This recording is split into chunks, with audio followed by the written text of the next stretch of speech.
سائنسدان کہتے ہیں کہ ایک راکٹ یا ہوائی جہاز، راکٹ زیادہ تیز رفتار ہوتا ہے اس لیے میں راکٹ کہوں گا، راکٹ روشنی کی رفتار سے آسمان کی طرف بھیجا جائے، روشنی کی رفتار جس کو لائٹ سپیڈ کہتے ہیں، the fastest speed in this world، سب سے تیز رفتار جو ہے وہ روشنی کی رفتار ہے، 3 لاکھ مائل ایک سیکنڈ میں ٹریول کرتی ہے۔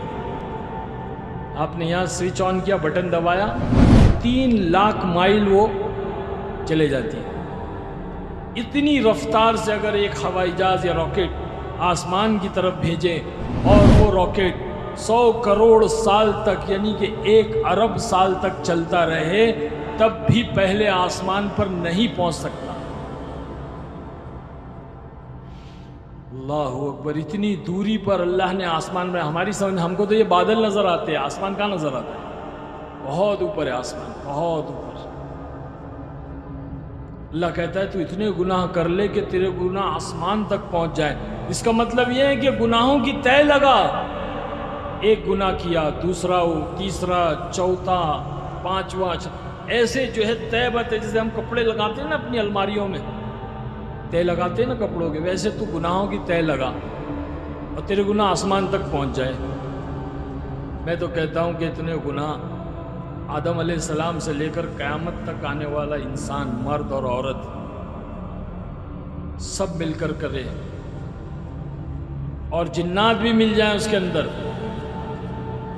وہ بھی گناہ کرنا شروع کرے تب بھی اتنے گناہ نہیں کر سکتا، کوئی نہیں کر سکتا اتنے گناہ۔ ساری دنیا، ساری کائنات مل کر گناہ کرے تب بھی اتنے گناہ نہیں کر سکتا، لیکن اللہ بتا رہا اپنی غفور الرحیمی کو کہ میرے بندے اتنے گناہ کر کے تیرے گناہ آسمان تک پہنچ جائے، بس پھر یہ کہہ دینا یا اللہ ثم استغفرتنی، اللہ کہتا ہے غفرت لک ولا ابالی، میں سارے معاف کر دوں گا، مجھے کوئی پرواہ نہیں۔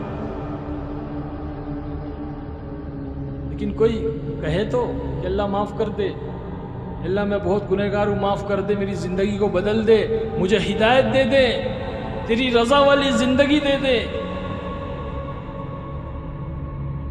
موسیٰ علیہ السلام کے دور میں قحط سالی ہو گئی، سوکھا آ گیا، پانی کا نام و نشان نہیں، مویشی مر رہے ہیں، جانور، انسان، پیاس کی وجہ سے، سوکھے کی وجہ سے، کھیت نہیں، باغ نہیں، کوئی چیز نہیں، سب پریشان ہو گئے۔ موسیٰ علیہ السلام تو اللہ کے کلیم تھے، اللہ سے بات کرتے تھے، کلام کرتے تھے۔ پوچھا ہے باری تعالیٰ یہ مسئلے کو حل کر دے، اے اللہ یہ قحط سالی سے لوگوں کی جانیں جا رہی ہے، بچے، بوڑھے، عورتیں سب مر رہے ہیں پیاس کی وجہ سے۔ اللہ پاک نے کہا ہے موسیٰ ایک کام کرو، اپنی قوم کو لو ایک میدان میں، کھلے میدان میں، اس میں بوڑھوں کو لو، جوانوں کو لو، بچوں کو لو، عورتوں کو لو، سب کو جمع کرو اور سارے جانور بھی لے لو، آپ کے جو مویشی ہے، بھیڑ بکریاں، بیل گائے، سب کو لے لو، اور پھر مجھ سے دعا مانگو، صلاۃ استخارہ کی نماز پڑھ کے مجھ سے دعا مانگو۔ تو موسیٰ علیہ السلام نے کہا ٹھیک ہے، بولے مجھ سے دعا مانگو، میں دعا قبول کروں گا اور بارش برساؤں گا۔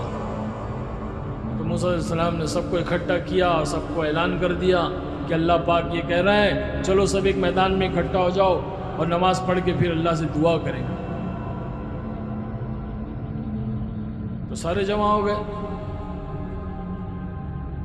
اللہ پاک نے موسیٰ علیہ السلام سے کہا ہے موسیٰ اس مجمع کے اندر ایک شخص ایسا ہے جس پر میرا غیظ و غضب ہے اور میرا غصہ ہے، میری لعنت اور پھٹکار ہے، وہ اتنا بڑا پاپی ہے، اتنا بڑا گنہگار ہے کہ اگر وہ اس مجمع میں رہے گا تو میں اس مجمع کی دعا کو قبول نہیں کروں گا، اس سے کہو کہ اس مجمع سے باہر نکل جائے، اس گنہگار بندے سے کہو کہ اس مجمع سے باہر نکل جائے۔ موسیٰ علیہ السلام پریشان ہو گئے، اعلان کیا بھائی دیکھو اس مجمع کے اندر ایک بندہ ایسا ہے جو بہت بڑا گنہگار ہے، بہت بڑا پاپی ہے، وہ اس مجمع سے نکل جائے۔ اگر وہ اس مجمع میں رہے گا تو اللہ کہہ رہا ہے میں بارش نہیں برساؤں گا، میں دعا قبول نہیں کروں گا۔ موسیٰ علیہ السلام نے اعلان کر دیا، کچھ منٹوں کے بعد میں بارش برسنا شروع ہو گئی۔ مجمع میں سے کوئی باہر نہیں نکلا، سارا مجمع ایسے ہی ہے، کوئی باہر نہیں نکلا، بارش برسنا شروع ہو گئی۔ موسیٰ علیہ السلام پریشان کہ ابھی تو اللہ نے کہا کہ اس مجمع میں اگر وہ بندہ رہے گا تو میں دعا قبول نہیں کروں گا، میں بارش نہیں برساؤں گا، پھر یہ بارش اللہ نے کیوں برسا دی؟ اس مجمع میں سے تو کوئی نکلا نہیں، پھر اللہ نے بارش کیوں برسا دی؟ تو موسیٰ علیہ السلام نے اللہ سے کہا، اللہ اس مجمع میں سے تو کوئی باہر نہیں نکلا، اور آپ نے ایسا کہا تھا کہ وہ بندہ اگر اس مجمع میں رہے گا تو میں بارش نہیں برساؤں گا، اے اللہ آپ نے بارش برسا دی، کیا ماجرا کیا ہے، بات کیا ہے؟ اللہ جل جلالہ و علا نے فرمایا، اے موسیٰ اس بندے نے دل میں مجھ سے توبہ کر لی، اس بندے نے دل میں مجھ سے صلح کر لی، تو میں نے اس کو معاف کر دیا اور اس وجہ سے میں نے بارش برسایا۔ تو موسیٰ علیہ السلام نے کہا، اللہ اچھا ایسی بات ہے، اللہ وہ بندہ کون ہے یہ تو بتلا، وہ گنہگار بندہ، وہ بدکار اور سیاکار بندہ جس کے اوپر تیرا اتنا غضب تھا کہ تو نے قحط نازل فرما دیا، اے اللہ وہ بندہ کون ہے یہ تو بتلا۔ تو اللہ جل جلالہ و منوالہ نے فرمایا کہ موسیٰ جب وہ میرا دشمن تھا، جب وہ میرا باغی تھا، جب وہ گنہگار تھا، میں نے تب نہیں بتایا، اب تو وہ اس نے مجھ سے صلح کر لی، وہ میرا دوست بن گیا، اب میں کیسے بتاؤں گا؟ تو ایسا ستاری کرنے والا جو ہم سب کے گناہوں کو اپنی رحمت کی چادر سے، اپنی ستاری کی چادر سے ڈھاکے ہوئے، اگر میرے گناہ اللہ کھول دینا آپ لوگ بھاگ جاؤ گے یہاں سے، یہ میرا بھائی ہے یہ بھاگ جائے گا یہاں سے، میرے پاس نہیں بیٹھے گا۔ یہ تو اللہ نے رحمت کی چادر، ستاری کی چادر ڈھاک رکھی ہے ہر ایک کے گناہوں کے اوپر، اور پھر کہتا ہے کہ میرے بندے اتنے گناہ کر کے تیرے گناہ آسمان تک پہنچ جائیں، بس یوں کہہ دینا اے اللہ معاف کر دے تو میں سارے معاف کر دوں گا، مجھے کوئی پرواہ نہیں۔ ایسے اللہ سے کوئی توبہ کرے، کوئی معافی طلب کرے، کوئی مغفرت چاہے، ہدایت مانگنے سے ملتی ہے دوستو۔ ہدایت اتنی بڑی چیز ہے کہ اللہ نے ہر مسلمان کو نماز فرض کی، اور ہر نماز میں سورہ فاتحہ کو فرض کیا، اور سورہ فاتحہ کے اندر اللہ نے بندے سے ہدایت منگوائی، کہا مانگ میرے بندے اہدنا الصراط المستقیم۔ ہدایت اتنی بڑی چیز ہے، اور اللہ کہتا ہے کہ ہدایت کے لیے تم کو جد و جہد کرنی پڑے گی، تمہیں مانگنا پڑے گا، تمہیں مجاہدہ کرنا پڑے گا۔ والذین جاہدوا فینا لنہدینہم سبلنا، کہ جو ہدایت کی طلب کرے گا، ہدایت چاہے گا، ہدایت مانگے گا، میں اس کے لیے ہدایت کی راہیں کھول دوں گا۔ جد و جہد کرنی ہوگی ہدایت کے لیے، مجاہدہ کرنا ہوگا۔ یہی تو آج دعوت و تبلیغ میں لوگ کہہ رہے کہ چلو اللہ کے راستے میں اور مجاہدہ کرو، کیونکہ اللہ نے ہدایت کو مجاہدے میں چھپا کر کے رکھا ہے، اور گناہ کے اندر اللہ نے جو ہے وہ نافرمانی کو چھپا کے رکھا ہے۔ مجاہدے کے اندر ہدایت ملتی ہے، بندہ اللہ کے راستے میں چلتا ہے، 40 دن 4 مہینے مسجد کی چٹائی پر سوتا ہے، کچا پکا بناتا ہے، اپنے ہاتھوں سے کھانا، اپنے کپڑے دھوتا ہے، ٹرین میں اور بس میں ٹریول کرتا ہے، مجاہدہ کرتا ہے، جھولی پوٹلا لے کر کے چلے جا رہا ہے، گاؤں گاؤں، کریا کریا، دیہات دیہات، شہروں میں۔ اللہ محنت کرنے والے کو، مجاہدہ کرنے والے کو سب سے پہلے ہدایت دیتا ہے، اور اس کی محنت کی برکت سے اللہ سامنے والے کو بھی ہدایت دیتا ہے۔ اللہ کے بندو بیٹھ جاؤ نا بھائی، کائے کو اٹھ کے جا رہے ہو بھائی؟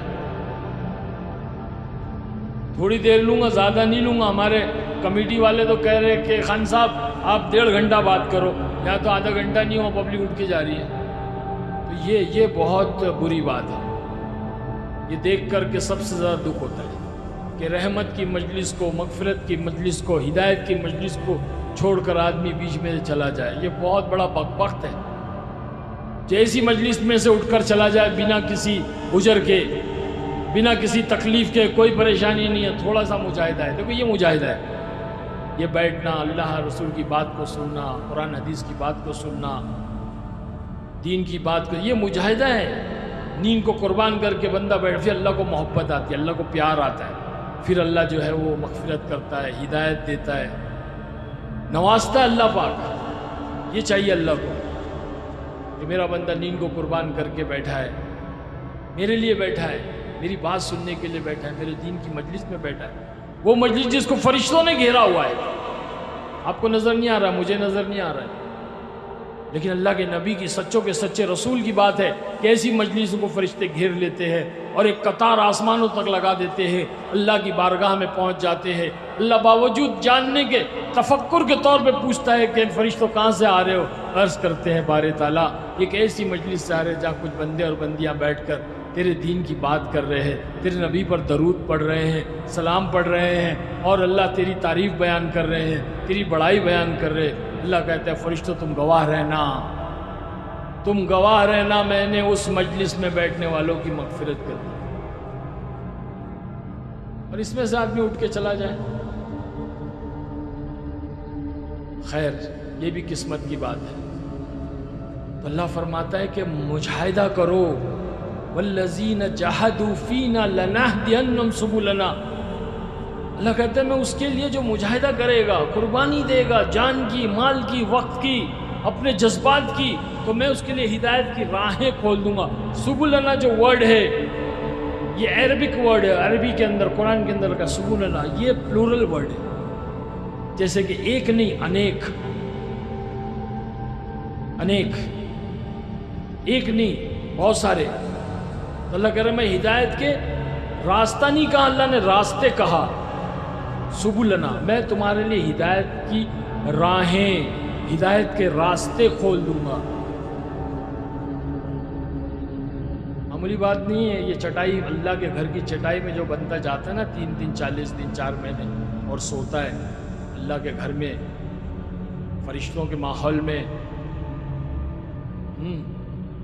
اللہ کو بڑا پیار آتا ہے۔ میری جو زندگی بدلی ہے وہ ایک رات میں بدلی ہے، ایک رات میں۔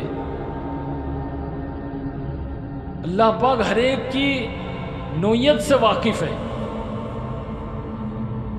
کوئی تحیش کی زندگی میں، عیش و عشرت کی زندگی میں زندگی بسر کر رہا ہے، اور وہ بندہ تھوڑا سا کرتا ہے نا، اللہ اس کو قبول کر لیتا ہے۔ اللہ دل کی نیت کو دیکھتا ہے، دل کی نیت کو، ہاں کہ میرے بندے کے دل کی نیت کیا ہے۔ تو بس تحیش کی زندگی میں تھے، جماعت آئی، انگلینڈ سے آئی تھی، انگلینڈ سے ڈاکٹر تھے اس کے امیر صاحب، میری تشکیل کی، 4 مہینے کی نہیں، 40 دن کی نہیں، 3 دن کی بھی نہیں، صرف اتنا کہا کہ امیر خان صاحب ہمارے جماعت میں نوجوان بچے ہیں، ہماری جماعت انگلینڈ سے آئی ہے، اس جماعت کے اندر سارے بچوں نے آپ کی فلمیں دیکھی ہے، آپ کے فین ہیں، آپ کو بڑا چاہتے ہیں۔ جب ان کو پتہ چلا کہ آپ اس علاقے میں رہتے ہیں تو وہ آپ سے ملنے کے بڑے متمنی ہیں، بڑے آپ سے ملنے کی چاہت رکھتے ہیں۔ اگر آپ تھوڑی دیر کے لیے اگر ہمارے بچوں سے مل لو گے تو بڑی مہربانی ہوگی، بڑی خوشی کی بات ہوگی۔ میں نے کہا ٹھیک ہے آ جاؤں گا۔ پھر کیا تھا، ہفتے واری اجتماع کا دن تھا، مرکز میں میں پہنچا۔ اب جیسے میں مسجد میں گیا تو وہاں پہ ہمارا تو اس زمانے میں ایسا تھا کہ مسجد میں جاتے تھے تو پبلک اور بچے جو ہے وہ پیچھے پڑ جاتے ہیں، روکی آ گیا، روکی آ گیا، روز نماز چھوڑ کر کے ہمارے پیچھے پڑ، تو ہم مسجد میں بھی جانے سے کتراتے تھے۔ لیکن کیا تھا کہ بس اس دن چلے گئے، اللہ نے ہر ایک کے لیے ہدایت کا ایک وقت مقرر کیا ہے۔ تو ہم گئے وہاں پر، اور جیسے گئے بچے لوگ پیچھے آئے تو وہ مولوی صاحب نے لے آ کے کمرے میں بیٹھا دیا۔ کمرے میں ایک سپیکر لگا ہوا تھا اور بیان چل رہا تھا، اور میں تنہا اس کمرے میں بیٹھا ہوا تھا۔ وہ امام صاحب کا حجرہ تھا، حجرے میں بیٹھا ہوا، میں دیکھ رہا ہوں، سن رہا ہوں، تو بندہ کہہ رہا ہے کہ اللہ پاک نے کامیابی دین میں رکھی ہے۔ دوستوں اور بزرگوں، مجھے یہ معلوم نہیں تھا کہ دین کیا ہوتا ہے۔ دین کا لفظ میں سمجھ رہا تھا کہ کامیابی دن میں ہے، ڈے اینڈ نائٹ، دن اور رات۔ میں نے سن کر سوچا کہ یار یہ کیا بار بار کہہ رہے کامیابی دن میں، کامیابی دن میں۔ ہمارے وہاں تو کامیابی راتوں میں ہے، ساری پارٹیاں راتوں میں ہوتی ہے، ساری عیاشیاں راتوں میں ہوتی ہے۔ جزاک اللہ، ماشاء اللہ، اللہ قبول فرمائے۔ دیکھو بچے نے کیسے لا کر کے دیا، اللہ بہت بہت مسجد کے لیے، ماشاء اللہ ماشاء اللہ۔ بیٹھ جائیں، بعد میں دیں انشاءاللہ میرے ہاتھ میں، میں خود جمع کروں گا۔ تو میں پریشان، یہ کہہ رہا ہے دن میں کامیابی، ہمارے وہاں تو رات میں کامیابی ہے۔ ساری حرام خوری اور ساری جو ہے برائیاں راتوں میں ہوتی ہے۔ خیر اتنا بھی پتہ نہیں تھا۔ بیان سننے کے بعد میں دعا ہوئی، دعا کیا تو نوجوان بچے، بڑے خوبصورت چہرے، عمامہ باندھے ہوئے، انگلینڈ کے بچے تھے، گورے گورے بچے آئے، ملاقات کیے، معانقہ کیا، بیٹھے، بات چیت کی، کہا آج ہمارے ساتھ کھانا کھا لیا۔ تو میں لگا ٹھیک ہے چلو کھانا کھا لیں۔ جب کھانے میں بیٹھا تو بچے جو ہے وہ سنت طریقے سے اکڑو بیٹھے ہوئے تھے، دو زانوں پر۔ اللہ کے نبی صلی اللہ علیہ وسلم کی سنتوں میں اللہ نے بڑی کشش رکھی ہے، بڑی تاثیر رکھی ہے، وہ دلوں کو خوشگوار لگتی ہے۔ اللہ کے نبی کی سنتیں دلوں کو بھاتی ہے، دلوں کو اٹریکٹ کرتی ہے۔ میں نے کہا یہ بچے ایسے کیوں بیٹھے ہوئے؟ بولے ہمارے نبی کا طریقہ ہے، ایسے بیٹھ کر کھانے سے اللہ پاک پیٹ کے 3 حصے کر دیتا ہے، ایک کھانے کے لیے، ایک پانی کے لیے اور ایک ہوا کے لیے۔ اس زمانے میں ہم اپنی صحت کا، اپنے جسم کا بڑا خیال رکھتے تھے۔ دل میں بات آئی واقعی میں یہ طریقے سے اگر بیٹھ کے کھائیں گے تو پرسنالٹی زبردست رہے گی، پیٹ کبھی باہر آئے گا نہیں، سنت طریقہ، صحت اچھی رہے گی، کوئی بیماری نہیں آئیں گی۔ خیر کھانے میں ایسی لذت، دال روٹی، وہ امام صاحب اپنے ہاتھوں سے روٹی بنا کر کے ہم کو کھلا رہے، تبلیغ والوں کی روٹی اندر گئی، دل میں بات، اللہ نے ایسی لذت۔ میں اکثر کہتا ہوں وہ دعوت کی، وہ اللہ کے راستے کی دال نے جو ہے وہ حرام کی بریانی چھوڑا دی۔ کھانا کھانے کے بعد میں نے کہا چلو میں چلتا ہوں، تو کہنے لگے بھائی آج اللہ کے گھر کی چٹائی پہ سو جاؤ نا۔ یہاں سے ایک بچہ بول رہا ہے، وہاں سے ایک بچہ بول رہا ہے، خان صاحب آج اللہ کے گھر کی چٹائی پہ ہمارے ساتھ سو جاؤ نا، اللہ کے گھر کی چٹائی پہ سو جاؤ نا، اللہ کے گھر کی چٹائی پہ۔ وہ بار بار اللہ اللہ اللہ، جو دل کو جا کر ایسا خوف پیدا ہوا۔ میں نے سوچا یار 5 اسٹار ہوٹل میں رہنے والا آدمی، نرم نرم گدوں میں، ایئر کنڈیشن میں سونے والا آدمی، مسجد کی چڑھائی پہ۔ تو میں نے کہا ٹھیک ہے بھائی سو جاؤں گا۔ تو فوراً میرے لیے بستر وغیرہ منگایا گیا۔ سونے سے پہلے جو ہے امیر صاحب نے کہا کہ اس مرکز کے اندر جتنی جماعتیں آئی ہوئی، یہ سب اللہ کے راستے کے مہمان ہیں، اور اللہ کے راستے میں چلنے والوں کی سامان کی اور ان کی جان کی اور مال کی حفاظت کے لیے جو نگرانی کرے گا، اور جو آنکھ جاگے گی، اللہ پاک کل قیامت میں اس آنکھ کو جہنم کی آگ سے محفوظ کرے گا۔ اس آنکھ کے لیے اللہ پاک جہنم کی آنکھ کو حرام کر دے گا۔ میں نے سنا تو مجھے بڑی اچھی لگی یہ بات، کیونکہ ہر آدمی اپنے گناہوں سے واقف ہوتا ہے، اگلا نہیں جانتا اپنے گناہ کو، لیکن ہم خود جانتے ہیں کہ ہم کیا کیا کیے۔ ہماری آنکھوں نے کتنا گناہ کی، ہمارے کانوں نے کتنے گناہ کیے، ہماری زبان نے کتنا گناہ کی، شرمگاہ نے کتنا گناہ کی، فلاں ہاتھ نے کتنا گناہ کیے، پیر نے کتنے گناہ کیے، دماغ نے ہر آدمی جانتا اپنے بارے میں، دوسرے کے بارے میں نہیں جانتا۔ تو میں نے سوچا یار چلو سو جاتے نا بھائی، اور رات کو اٹھ کے ان لوگ کے ساتھ میں تھوڑی چوکیداری کریں گے، ہو سکتا اللہ اپنی آنکھوں کو جو ہے جہنم کی آنکھ سے بچا لے۔ اللہ دل میں ڈال رہا ہے بات، تو میں نے بھی اپنا ہاتھ اٹھایا، میں نے کہا امیر صاحب میں بھی جاگوں گا، ٹھیک ہے آپ کو 2 بجے اٹھا دیں گے۔ سو گیا، نیند ایک دم گہری لگ گئی۔ 2 بجے اٹھایا ایک ساتھی فاروق جناب،